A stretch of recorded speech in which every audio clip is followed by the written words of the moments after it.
Saludos y bendiciones para todos y todas desde acá, desde el Centro de Avivamiento Mi Refugio.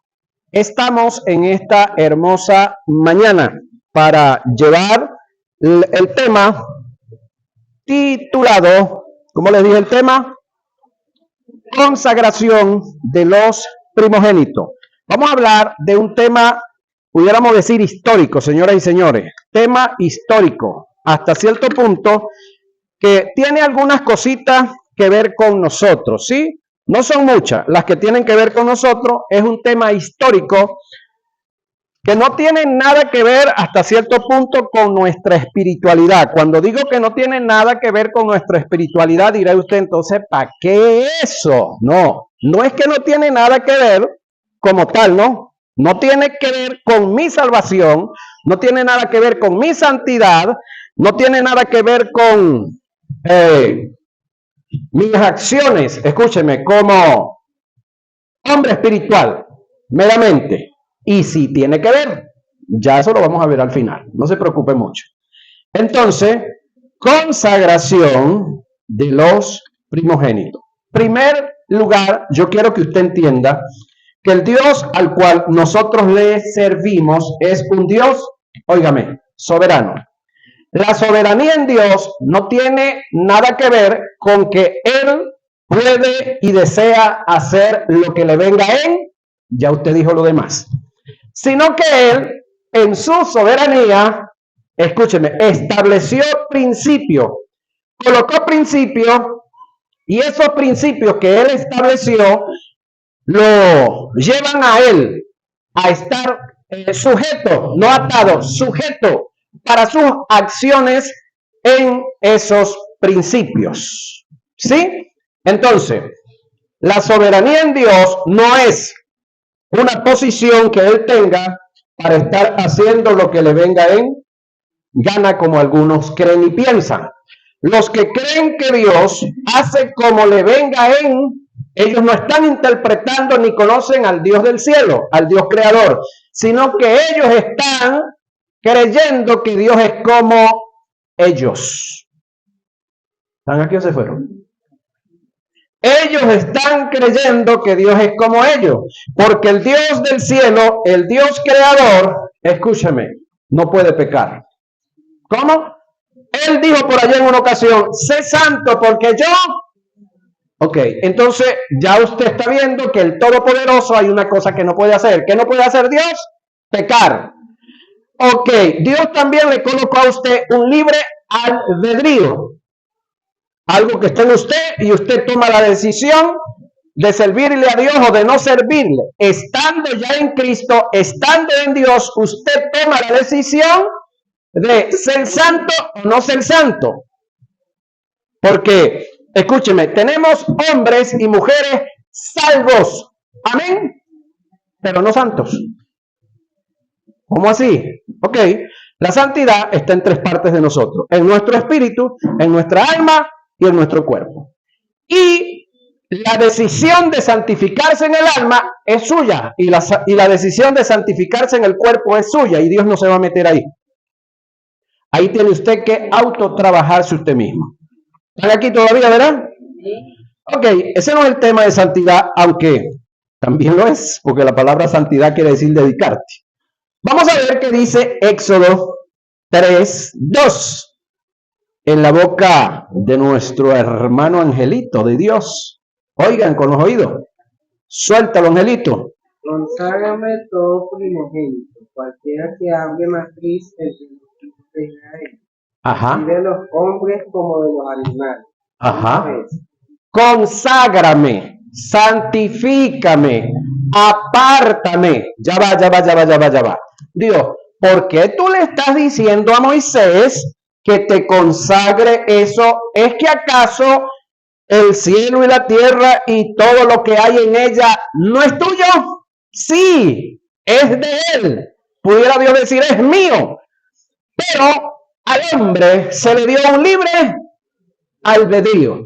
Y el hombre, con todo y que fue creado por Dios, Dios le da o le entrega cosas para ser administradas. Entonces Dios le está pidiendo aquí ¿a quién? a Moisés. ¿Qué le está pidiendo a Moisés? Que le consagre. Ok, cuando hablamos de Moisés, estamos hablando de un hombre que en su gran mayoría, ustedes han oído hablar de él, conocen gran parte de su vida. Si quieren conocer un poquito más a Moisés, bueno, déntrenle al estudio, a la lectura y al estudio de los 4 o de los 5 primeros libros de la Biblia y usted va a conocer un poco más a Moisés. Entonces, acá Dios determinó hacerse una nación, que más adelante vamos a verla.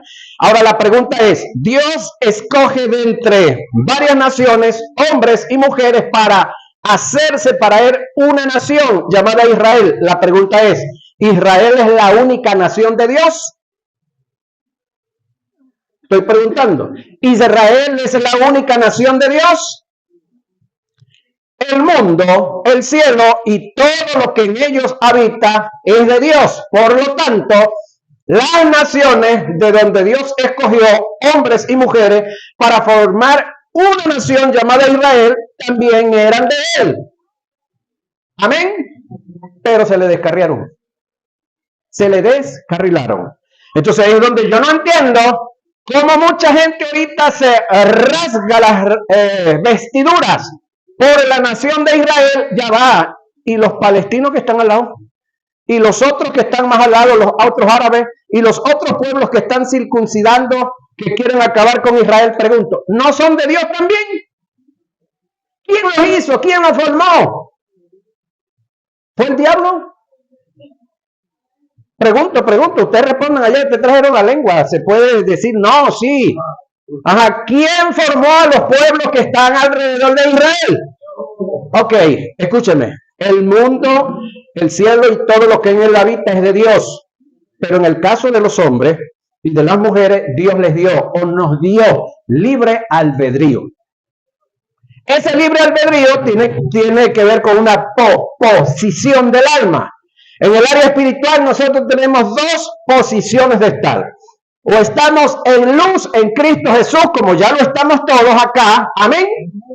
O estamos en tiniebla, como estuvimos nosotros. En mi caso, hasta los 16 años y medio, yo estuve en tiniebla. En cuanto a desconocimiento, en cuanto a ignorancia y en cuanto a estado también. No sé usted cuánto tiempo usted estuvo en tiniebla, pero una vez que fui sacado de allá y fui traído al estado de luz, estando en el estado de luz, el que decide caminar en santidad soy yo. Dios solamente me va a decir lo que le dijo a Moisés. ¿Qué fue lo que le dijo a Moisés? ¿Te lo puede repetir ahí? No se me vayan del texto, manténgase donde le dije que esté. Conságrame todo primogénito. Conságrame todo primogénito. ¿Qué es primogénito? Lo primero, hablando del que abre matriz. Pero en este caso, primogénito. Término. Primogénito. No dice primogénita. Así que donde hay primogénita, no tiene nada que ver con esto. Primogénito, varón. En este caso, ¿no? Específico y determinante. Primogénito. ¿Para qué se lo iba a consagrar? Cualquiera que abre matriz entre los hijos de Israel. Cualquiera que abre matriz es el primogénito. ¿Sí? Así de los hombres como de los animales. No solo, vio que no dice de las mujeres, solamente de los hombres, pero también de todos los animales. Pregunto, ¿y todo eso no era de Dios? Sí, pero estaba en las manos de quién. ¿Estaba en las manos de quién? De Israel. Si habláramos ahorita, eso está en las manos de quién, en la suya y en las mías. Entonces Dios acá no le está diciendo que haga esto para que sean salvos o para X, no. Dios está pidiendo que se le tome en cuenta en lo primero. ¿Sí? Y esto no es si yo quiero, si me parece o tal, no, es una orden. Y las órdenes, según los militares, ¿no? ¿Son para qué? Para cumplirlas. Oírlas, analizarlas y luego cumplirlas, no para discutirlas. ¿Cierto?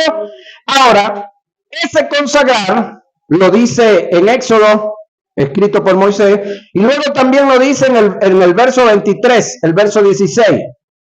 23 capítulos, versos 16 y 19. ¿Cómo dice? De las primicias de los primeros frutos Las primicias de los primeros frutos. ¿Sigue? Tu tierra traerá a Ajá. Jehová. Dios no querrá Ajá. el cabrito. Ok, el 19 dice. Ajá, y el 16, ¿cómo dijo? 23, 16. Ahora la pregunta es, si Dios es el dueño de todo esto, ¿qué hace pidiendo esto? Porque se lo colocó en las manos a usted, hablando en este caso en Israel, o nos colocó esto en las manos de nosotros para que nosotros administremos. Diga cómo dice. También la fiesta de la siega. La fiesta de la siega, de la cosecha. Primeros frutos de tus labores. Los primeros frutos de tus. Los primeros frutos de tus labores en el campo. Ya va. ¿Por qué los primeros frutos de tus labores en el campo? Señoras y señores, porque está hablando con una comunidad que trabajaba en el campo. ¿Sí? Ahora, de repente usted dice, bueno, esto no tiene nada que ver conmigo porque yo no trabajo en el campo. Yo le voy a decir que sí tiene que ver con usted, porque usted trabaja en el campo del comercio. Usted trabaja en el campo de la educación. Usted trabaja en el campo de la textilería. Usted trabaja en el campo de la cría de. Usted trabaja en el campo de la cría de muchachos. Y Aida. Es decir, todos trabajamos en un campo o no. Ajá. Por ahí hay uno que trabaja en el campo de la cría de cochino. Ajá. Y así por el estilo. Entonces, escúcheme, esto tiene que ver y usted ha de interpretarlo de acuerdo al sitio donde usted esté. Y vuelvo y le digo, esto no tiene nada que ver con su salvación. Esto no tiene nada que ver con su justicia divina. Pero tiene que ver con un fruto del Espíritu. Y yo le voy a dar un premio al que me descubra cuál es el fruto. Así que comiencen a analizar cuál es el fruto. Ok. Tiene que ver lo que le estoy diciendo con uno de los frutos del Espíritu, señoras y señores. Siga leyendo, hermana. Y la fiesta de la cosecha y la Ajá. comida del año. Ajá. Vaya recogiendo los frutos de sus labores del campo. Correcto. Entonces en el campo, varios tipos de frutos. En el caso de los que ellos sembraban, había un tipo de fruto que a los 6 meses, a los 8 meses, pero había otro que usted sembraba hoy y a los 2 años, a los 3 años, a los 5 años era que estaba recogiendo. Entonces tiene que ver con la variedad de frutos que estaban produciendo ellos en el campo. Pero el detalle del detalle es que Dios no le está pidiendo a usted lo que usted no tiene. Por lo tanto, usted no tiene que mirar al vecino que tiene al lado y decirle, ¿cómo es que él se llama? El vecino suyo, hermana. Adrián, préstame tanto para ofrendar hoy. No. Dios está hablando de los frutos de su producción. Es decir, esto tiene que ver con los que producimos. ¿Alguien puede decir algo? Esto tiene que ver con los que producimos. Con los que no están produciendo por ahora, no tiene nada que ver. Entonces no se preocupe si usted no está produciendo. Pero pregunto yo, y usted responde allá. ¿Produce usted algo? Oye, están como tímidos ahí, vale. Vuelvo a preguntar, ¿produce usted algo? Su labor, su esfuerzo, su trabajo, escúcheme, ¿lo están remunerando o usted es un esclavo moderno de este tiempo que lo tienen trabajando y no le pagan nada? Esclavos modernos, ¿viste? De este tiempo y de Reynoso, que los tienen trabajando y no les dan nada. Ajá. De esos no hay aquí. Esos fueron erradicados ya. Gracias a Dios por la erradicalización de la esclavitud. Pero no estamos contentos con la nueva. 34, 19 y 26. ¿Quién lo tiene? Éxodo. Y se me prepara el número 3:12. Y pila Gálatas no, Génesis 4, 3 al 5. Ajá. Éxodo 34, 19. Yo se lo di a alguien. No se lo dio a nadie. Todo primer nacido. Suéltale duro. Todo primer nacido. Todo primer nacido, Dios dice que es de él. Ahora pregunto yo, ¿solamente el primer nacido es de Dios o todos los nacidos somos de Dios? Ajá. Pero en este caso, Dios está pidiéndole a esta nación con especificidad el primer nacido. Ahora la pregunta es, ¿para qué quiere Dios el primer nacido? Si todo es de él. ¿Por qué Dios exige el primer nacido? Usted no, la cabeza no le da para pensar y averiguar eso. ¿Por qué? Ahora, ¿cuáles iban a ser las funciones de ese primer nacido en las manos de Dios? Que es el otro detalle. ¿Cuáles iban a ser las funciones de ese primer nacido en las manos de Dios? Ahora, lo otro es, ¿cuál sería el premio, sí, para ese obediente que consagre o que entregue el primer nacido? Porque Dios no hace nada por nada. Es decir, Dios cuando hace algo, señoras y señores, es por algo. Dios no es el chico, el ser que le va a decir a usted que haga tal cosa y no va a pasar nada. Cuando Dios le dice a usted haga tal cosa, va a pasar algo. Va a pasar algo. ¿Qué va a pasar? Hay que averiguar. Va a pasar algo. Ahora, cuando usted no lo hace, usted impide que pase ese algo. No es el diablo, no somos demonios. Eres tú que impide que pase ese algo. Vuelve a leérmelo allá, Argenis, está muy bueno. Suéltalo. Ajá.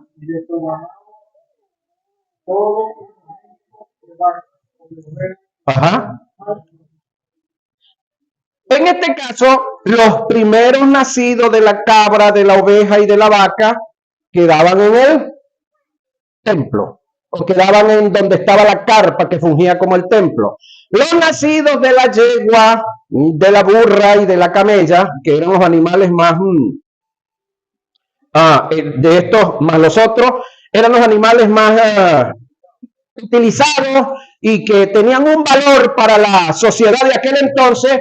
Estos había que redimirlos. ¿Qué era redimirlo? Bueno, usted llevaba en gratitud, en agradecimiento al Dios creador y al Dios de la reproducción, llevaba el burrito y se lo entregaba al sacerdote, o llevaba el potrico, o llevaba el camellito, el sacerdote lo tenía, lo bendecía, y usted le entregaba al sacerdote 5 ciclos de plata, es decir, un aporte por él, y entonces eso era redimirlo, eso era comprarlo. Entonces el pollino, el potrico o el camellito era suyo, de su propiedad, aunque siempre lo había sido. Amén. Pero también había sido de Dios antes de pedirlo. Amén. También había sido de Dios antes de pedirlo. Amén. Pero Dios se valía o se valió tiempo pasado de este ritual, oiga lo que viene, se valió de este ritual para que sus sacerdotes, que también habían sido escogidos como primogénitos dentro de la tribu de, ¿cuál tribu fue? Que se me olvidó. De la tribu de Leví. Oye, está en Biblia, vale, está buena esa. Entonces, ellos habían sido escogidos para una función espiritual y social. Para que así, escúcheme, el resto de las tribus, ¿cuántas era el resto de las tribus? El resto de las tribus, escoge una para funciones espirituales, el resto de las tribus iban a labrar, iban a trabajar. Aparecen 11, pero son 12, porque hay 13 tribus, señoras y señores. Lo que pasa es que una de ellas, la tribu de Dan, no se cuenta como tal, pero la tribu de Dan tuvo uno de los jueces que reinó y subyugó a Israel. Son 13 tribus. Si no lo sabía, entérese. Ahora, el detalle es que una la multiplicaron por 2. La de José, pues se multiplicó por 2. Porque no se contó la tribu de José, sino los 2 hijos.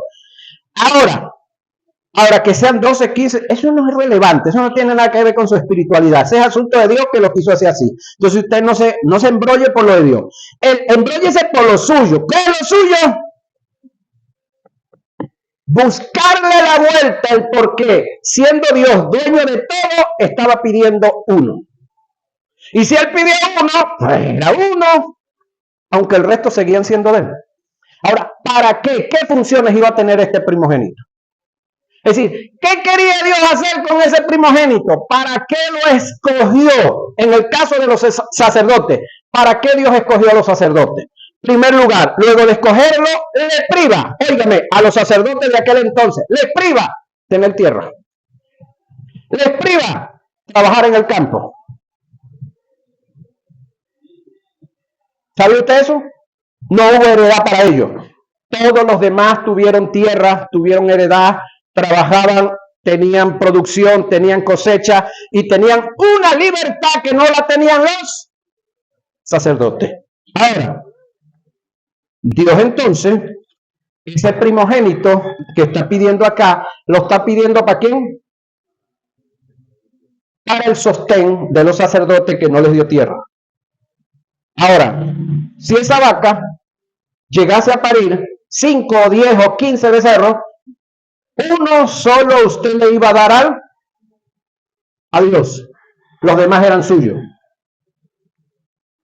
Ahora, había gente tan agarrada, tan tacaña, que las hay todavía en estos tiempos. Claro, aquí eso no es aquí. Yo estoy predicando, yo lo estoy diciendo por usted, se lo estoy diciendo a ustedes, pero no por ustedes, ¿no? Había gente tan agarrada, tan tacaña, que ni siquiera uno querían dar. Que si la vaca paría 10, ellos querían los 10 para ellos, no querían 9. Pregunto yo, ¿eso será una muestra de tener un carácter social ajustado a responsabilidad? Creo yo que sería la palabra. Reitero, lo que se está predicando no tiene que ver con su salvación y su santidad, tiene que ver con sus acciones sociales. Pero como base estamos tomando esta nación. Número 3:12, ¿cómo dice? Mira, he tomado los levitas de entre los levitas, Ajá. cambio los hijos mayores de la comunidad de Israel. Los levitas serán míos. Ajá, escúcheme, pregunto yo, ¿y las otras 12 tribus no eran de él también? Sí, pero ¿por qué escogió los levitas? ¿Sabe por qué los escogió? ¿Alguien me puede decir por qué Dios escogió los levitas? Pregunto, ¿eran los más buenos? ¿Eran los más chéveres? ¿Eran los más intelectuales? ¿Eran los más trabajadores o eran los más flojos? ¿Por qué los escogió? Escúcheme, hay algo que se llama soberanía. Dios en su soberanía decidió escoger los levitas, pudo escoger a cualquiera de nosotros, pero Dios en su soberanía dijo que fueran los levitas. En su soberanía. No tenía nada que ver con tamaño, color, gordura, nada que ver con genética, nada que ver. Todos eran hijos de un mismo Padre. Ahora, Dios en su soberanía escoge los levitas. Ahora pregunto yo, al Creador de los cielos y la tierra, dueño de todas las cosas, ¿quién le va a criticar que por qué escoge los levitas? ¿Quién le va a revirar, como se dice coloquialmente? ¿Quién le puede decir, por qué no escogiste a los de la tribu de Dan? ¿Por qué no escogiste a los de la tribu de... Miénteme otra ahí. ¿De qué? Ajá, ¿por qué no escogiste a la tribu de? Siguen hablando de la tribu. ¿Por qué no escogiste los de la tribu de? Ajá, tienen que ser los levitas. Porque Dios quiso. Ah, porque Dios escoge el primogénito, no el segundo ni el tercer becerro de la vaca. Porque Dios quiso. Porque todo es de él. Ahora, ¿cuál es el objetivo de que Dios escoja algo para algo? Lo vamos a ver más adelante. Vamos a Génesis.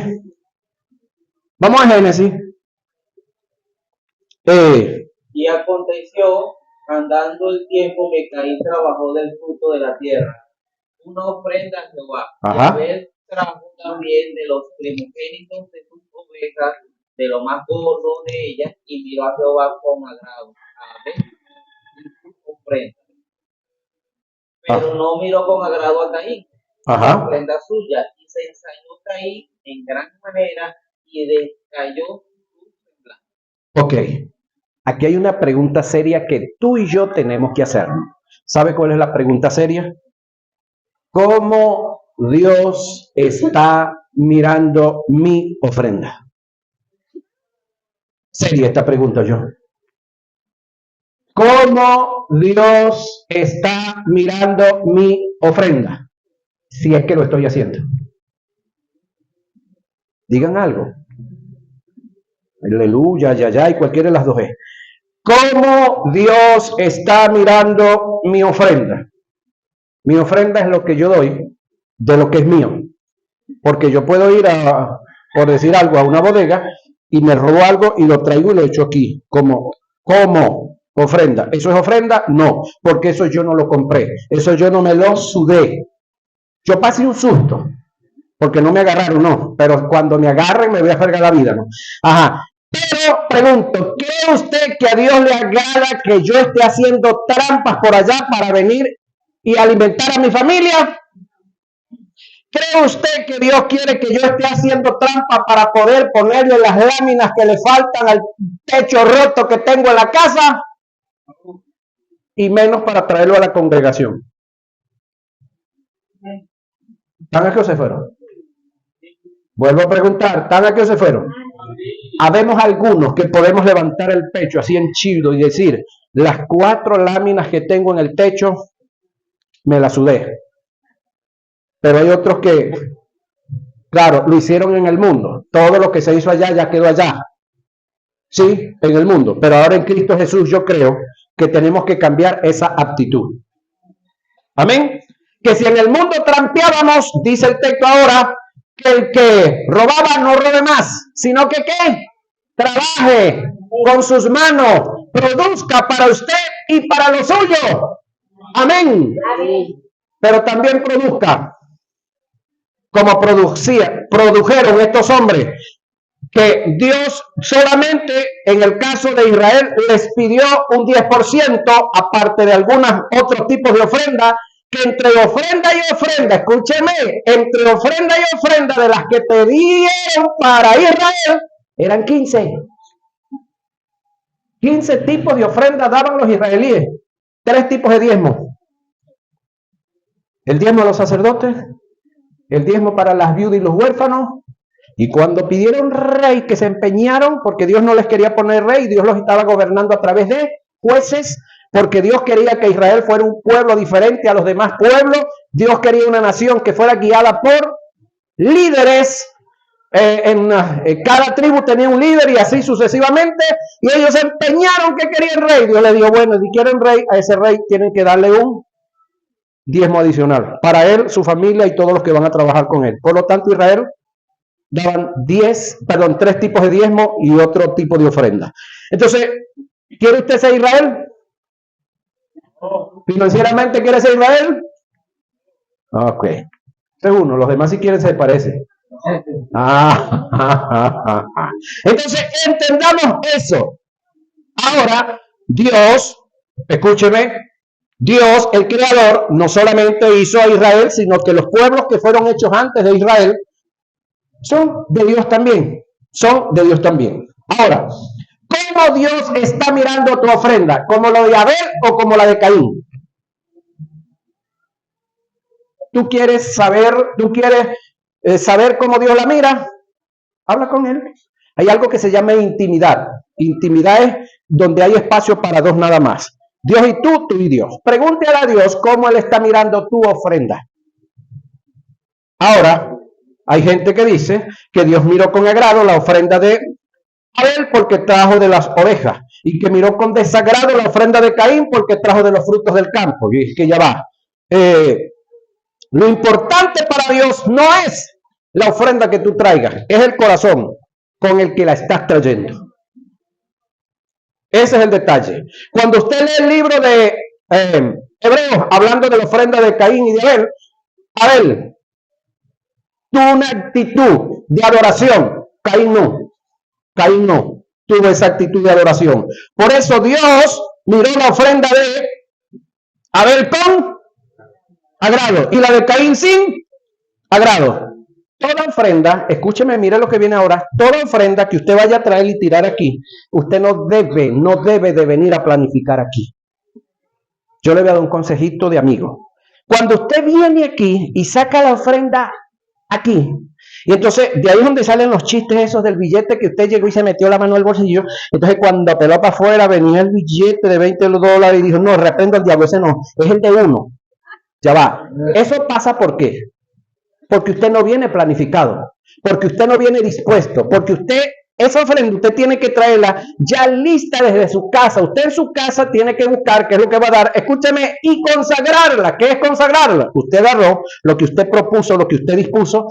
Señor, gracias por el trabajo que me diste en esta semana. Gracias porque aunque mi jefe gruñón, yo lo soporté, lo aguanté y aquí tengo el resultado de haber aguantado cuánta injusticia, Señor, y aquí está lo tuyo. Y lo aparta y lo tiene listo en un sitio que cuando usted llegue aquí, sencillamente usted va a echarlo, ya usted lo consagró en su casa.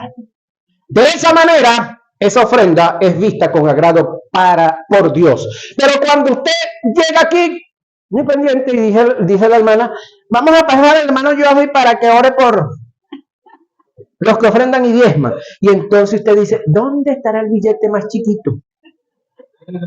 Usted entregó una ofrenda, pero para Dios eso no cuenta. Sí, como amigo se lo estoy diciendo. Eso para Dios no cuenta porque usted tiene que venir preparado de su casa.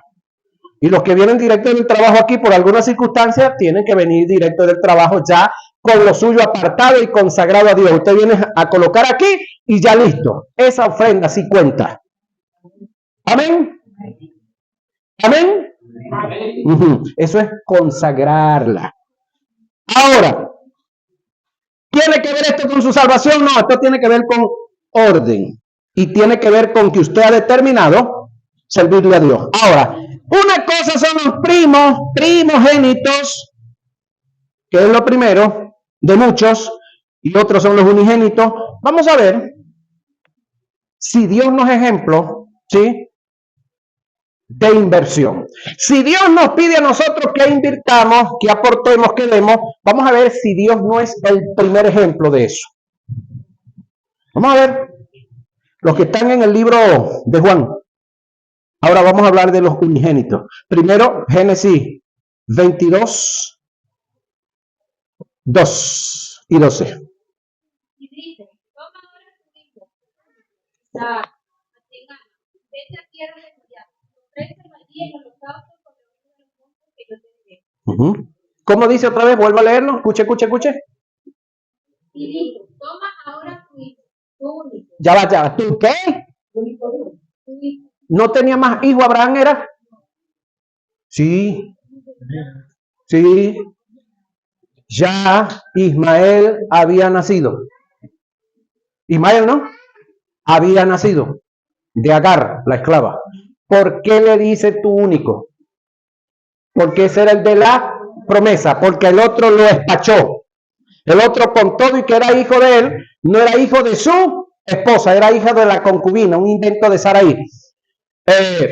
Esos son los hijos no planificados y los que no están correctamente direccionados. Ahora, ¿por qué le está pidiendo esto? Escuchen lo que viene ahora. A quien amas, vete a tierra de Moriah y ofrécelo allí en holocausto sobre uno de los montes que yo te diré. Vamos al 12.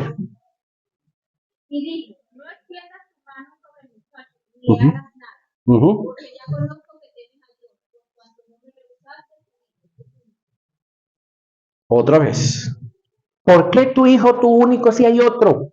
Porque ese era el único que estaba en el corazón. Porque Abraham tenía muchas tierras, tenía mucho ganado, tenía mucho dinero, tenía muchos esclavos y él no quería que sus esclavos fueran los que le heredaran. Él quería que le heredara ¿a quién? Un hijo de él. Ahora, Dios acá, escúcheme, hace un paralelismo o hace una, se me escapa ahorita la palabra, usa a un simulacro también. Abraham aquí toma la comparación, la analogía, era la palabra que andaba buscando. Abraham es tomado aquí en comparación como Dios. Y su hijo Isaac es comparado como Jesús, el Cristo. Entonces, Dios necesitaba, oiga lo que viene, Dios necesitaba de un hombre que entregara a su único hijo en sacrificio para Dios que se desprendiera del corazón de él, esto no lo consultó con la vieja Sara. ¿Por qué? No sé. Ustedes lo preguntan después a Dios las mujeres. Abraham, usted conoce la historia, Dios le da una palabra y salió a hacerlo con todo el dolor de su corazón. Pregunto, ¿a cuántos de ustedes les dolió haber abandonado el mundo? Díganme que ninguno, métanme esa mentira. ¿A cuántos de ustedes el mundo no los llama y ustedes todavía suspiran por dentro y dicen, mundo, yo quisiera estar allá, pero ya no puedo? ¿A cuántos les gusta eso? Díganme la mentira que ninguno les gusta el mundo. Dios le dijo, dame a tu hijo. ¿Cree usted que para Abraham no fue algo tan duro, tan doloroso? Abraham no había nacido de nuevo como usted y como yo, no tenía el Espíritu Santo adentro. Ojo con esto. Entonces, él pensaba que este era su único heredero, sí, pero Dios se lo pidió. ¿Por qué razón? Porque lo que Abraham va a hacer aquí, Dios más adelante lo va a hacer. Pero Dios necesitaba que un humano hiciera lo que Dios después iba a hacer. Y en este caso, ¿escogió a quién? Abraham. Alguien diría el más salado. Bueno, si a salado vamos del mundo, lo que se conoce como salado en el mundo, se ve feo. Pero si a salado vamos de lo que es en Cristo, wow, qué bendición. Porque ahora el nombre de Abraham lo habla el mundo entero.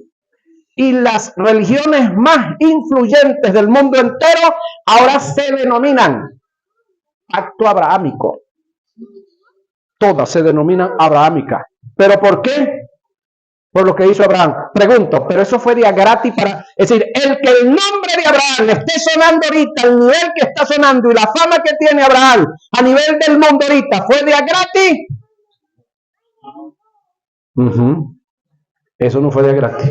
Entonces, por lo tanto, el nivel a donde Dios lo quiere llevar a usted no es gratis tampoco. ¿Están aquí o se fueron? No es gratis tampoco. Usted tiene que trabajarse. Usted tiene que comportarse. Usted tiene que negarse. Se estima que este muchacho estaba entre los 13 y los 15 años.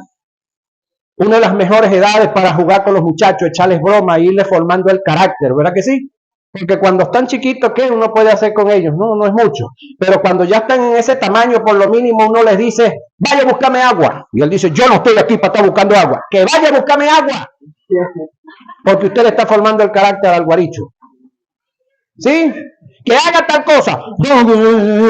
Que vaya. Entonces usted se impone como el jefe que es de la casa, ¿verdad? Todavía eso tú no lo sabes, Gio. Eso viene pronto. ¿Sí? Ajá.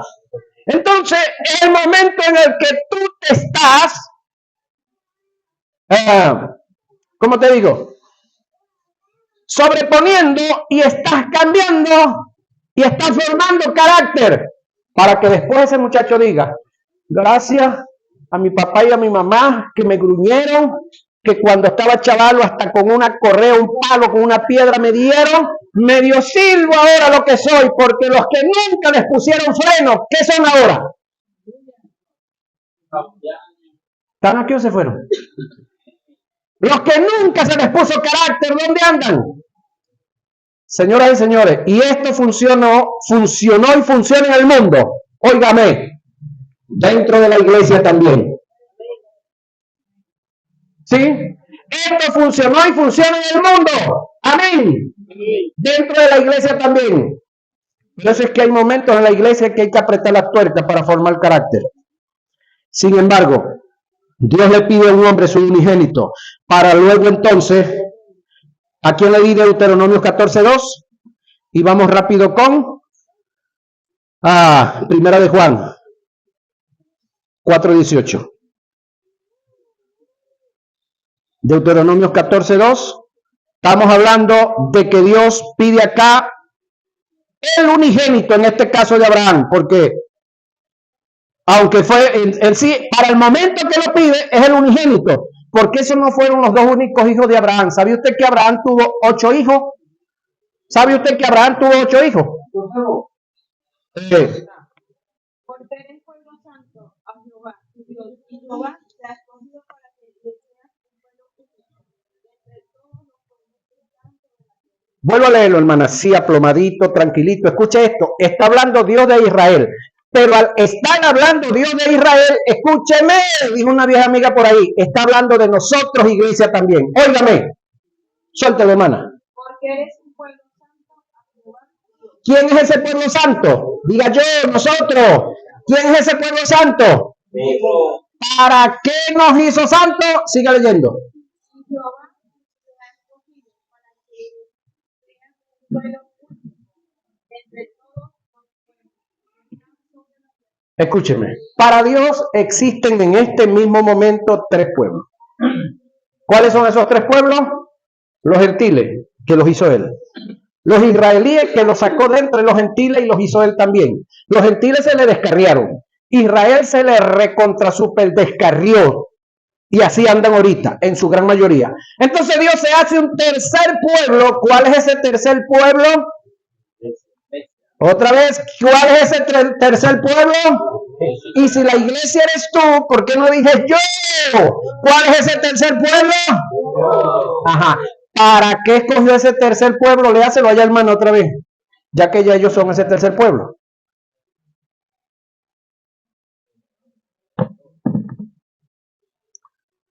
¿Se me perdió, hermana? 14:2. Porque eres pueblo santo a Jehová tu Dios. Santo consagrado. Y Jehová te ha escogido para que En este caso Jesús. le seas un pueblo único. ¿Para que le seas un pueblo qué? Único. ¿Un pueblo qué? Único. ¿Qué eres tú? Único. Entre tu familia, todos los que estamos en Cristo, señoras y señores, somos únicos. De paso, aunque biológicamente somos iguales, ¿sí? Hay muchas cosas que en el ámbito biológico nunca serán iguales. Su huella dactilar no es igual que la de los demás. Su mala sangre no es igual que los demás, perdón, su buena vida de ser. Su carácter no es igual que el de más nadie. Señoras y señores, usted es un pueblo único biológicamente y espiritualmente también. Como iglesia, Dios se determinó levantar esta iglesia con los conocimientos que tiene y nosotros en esta parte del mundo, señoras y señores, en esta parte del estado, en esta parte de la parroquia, somos únicos. Por eso es que no todo el mundo se quiera juntar con nosotros. ¿Se dieron cuenta entonces? Somos únicos, aunque somos hermanos de todos los que están por ahí espiritualmente, tenemos el mismo Dios, nos lavó la misma sangre, tenemos el mismo Espíritu Santo, pero hay un conocimiento que Dios nos ha entregado a nosotros, único, diferente a los demás, y no es que los demás no tengan alcance a ese conocimiento, es que no han querido aceptarlo y nosotros fuimos humildes y lo aceptamos. ¿Alguien puede decir algo? Pero así tan triste. Ajá, sigamos avanzando, pueblo único. Juan, primera de Juan 4:18 y se me prepara 3:16 y 18, que ya vamos terminando yo.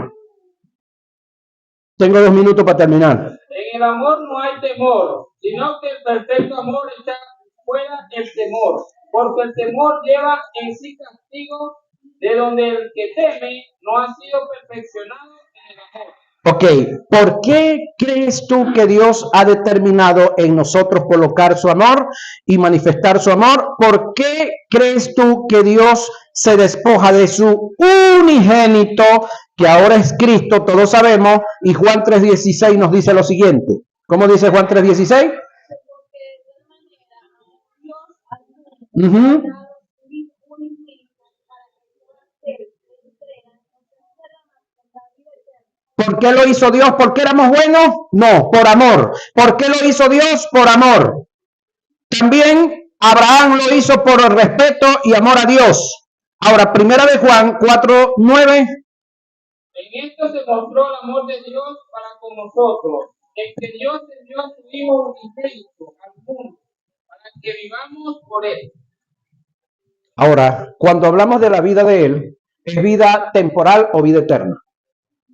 Ahora, si Dios ha hecho esto grandioso por nosotros, lo que nosotros hagamos por Él y para Él tiene que ser por amor. Es decir, cuando yo dé una ofrenda, cuando yo dé un diezmo, cuando yo comparta algo que comparta, debo de hacerlo por, no para que el pastor o la pastora no critique o para que no se muera de hambre. No. Escúcheme, si yo le digo lo que entra aquí, semanal, que yo cuando predico en otro lado llego y le pregunto, Delvi, ¿cuánto entró? Digo el número, no lo digo. Digo el número, $3, $5.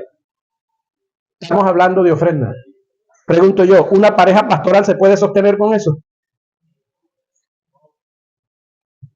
Pregunto yo, nosotros a ustedes los hemos desamparado espiritualmente, no estamos cuando ustedes nos necesitan para aconsejarlo. Pregunto, ¿es mucha cosa desprenderse de una ofrenda, de un diezmo, de un aporte, de alguna cosa terrenal, natural, comparada con la, pudiéramos decir, no protección, sino dirección y atención que nosotros como ministros le brindamos?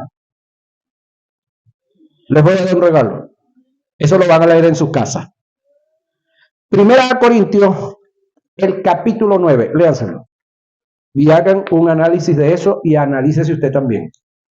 Porque, escúcheme, cuando Dios te está pidiendo algo, no es porque Dios no lo tenga, sino porque Dios a usted le dio y le entregó para administrar. Ahora, ¿qué fruto del Espíritu usted está manifestando cuando usted da sus aportes, sus ofrendas, sus diezmos, lo que usted se propone dar? ¿Qué fruto del Espíritu usted está manifestando? ¿Y qué fruto del Espíritu usted se niega a manifestar cuando usted sabe que debe, no que tiene, que debe ofrendar y que debe hacer sus aportes y no lo hace? Yo le dije que esto tiene que ver con un fruto del Espíritu y estamos cerrando. Examínemelo. Hay 9. ¿Cuál? No. Sí, no, revíselos ahí rapidito. ¿Cuáles son? Amor, gozo, paz, paciencia, benignidad, bondad, fe, mansedumbre y templanza. Cuando yo estoy ofrendando, ¿cuál de todos ellos yo estoy manifestando? ¿Cómo? Pónganse de acuerdo. ¿Que hay que hacerlo con gozo? Sí, esa es una cosa, pero no es el gozo. ¿Que hay que hacerlo con amor? Sí, hay que hacerlo con amor, pero no es el amor. Ajá, bondad. Usted está manifestando lo bondadoso que usted es. ¿Y usted no sabe que por ahí hay un dicho que el que da recibe? El que siembra cosecha. El que... Eso usted lo sabe. Hay una ley, escúcheme, mundial. No tiene nada que ver con la espiritualidad. Pero el generoso será reconocido por su generosidad. Y no tiene nada que ver con la vida espiritual. Hay gente inconversa, escúcheme, que son tan generosos que viven dando y dando y dando. Ahora, escúcheme, para efectos sociales, eso es muy bueno, muy hermoso, muy chévere.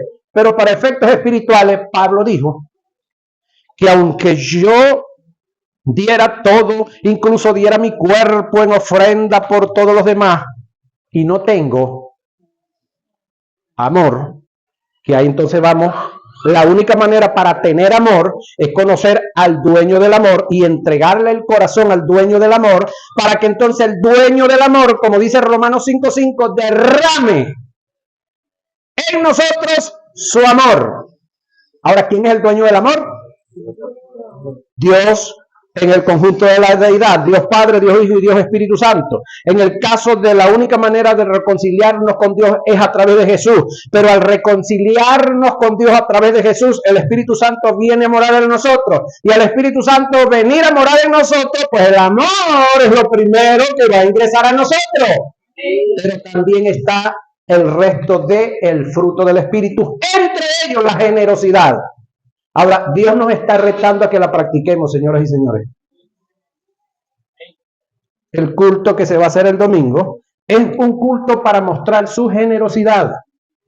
Es decir, Dios se vale de estas prácticas no para bendecirlo, porque déjeme decirle algo. Es tiempo que nosotros vayamos aprendiendo que todo lo que tiene que ver con lo social no es bendición, es añadidura. ¿Sí?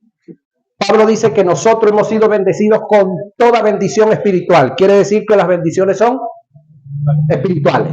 Entonces, si nosotros tenemos a Cristo, si nuestro nombre está inscrito en el libro de la vida, si el Espíritu Santo vive en nosotros, amén, espiritualmente, ¿qué nos falta? Colosenses 2:10, nada. Pero económicamente, ¿qué nos falta? Comienza a enumerar muchas cosas, ¿verdad que sí? Pero si yo me muestro generoso, el Dios que es el dueño de toda la generosidad, ¿qué cree usted que va a hacer? ¿Se va a quedar de brazos cruzados cuando un hijo de él, llamado, ¿cómo? Diga su nombre usted, llamado, ¿es generoso, es generosa? ¿Cree usted que Dios es el tipo tan injusto que usted se formó el carácter de generoso y comience de ahora en adelante a comportarse como un hombre o una mujer generosa? ¿Cree usted que Dios es tan injusto para quedarse de brazos cruzados y no ver su ofrenda con agrado? ¿Están aquí o se fueron? Pero eso hay que programarlo desde la casa. No es aquí donde usted viene a planificar qué es lo que usted va a dar. Eso tiene que hacerlo desde su casa, porque el primer altar que usted debe de tener encendido no es aquí, no es aquí, es allá en su casa. Es donde usted habita, donde usted vive. El primer altar que tiene que estar encendido. Y el primer sacerdote de ese hogar, ¿quién es? Vuelvo a preguntar, ¿quién es el primer sacerdote de ese hogar? Usted es el primer sacerdote allá. Entonces, allá es donde usted tiene que mantener ese fuego, ¿cómo?